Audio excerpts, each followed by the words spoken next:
Écoute, c'est magique comme fin de semaine. On a vu des équipes qui sont parties avec des idées, se sont fait démolir, ils sont revenus à terre, ils sont revenus ici, ils ont replanché sur leurs idées, ils ont fait des pivots incroyables. Des équipes qui sont parties pour faire de la gestion d'équipe, qui ont terminé avec des histoires sur des échecs de start-up. Ils ont finalement remporté la compétition. C'est incroyable de voir les pivots qu'ils ont fait, de où ils sont partis puis où ils sont rendus aujourd'hui. J'ai adoré voir l'évolution des idées. Les gens sont arrivés vendredi avec un certain degré de certitude. Ils pensaient, bien sûr, leur idée, c'est une idée qui va se traduire en un résultat. Tout le monde va dire oui, c'est un vrai problème.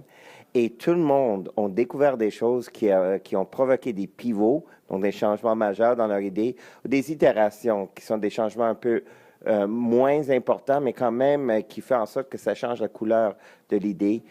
Ce que j'ai aimé le plus aussi, c'est l'audace des gens à sortir puis à demander des devises, de currency, donc des preuves, de l'argent, des numéros de téléphone, des choses qui sont importantes pour les clients qui ne veulent pas nécessairement donner à tout le monde. Mais ces gens-là, ces entrepreneurs-là, pendant le week-end, ils ont développé assez de confiance envers les gens qu'ils ont rencontrés par hasard dans la rue pour qu'ils puissent vendre leur idée. Puis ça, j'ai trouvé ça génial. Ça a roulé, ça a été numéro un toute la fin de semaine. On a eu une belle collaboration, autant de LSM à New York que des mentors ici, des organisateurs.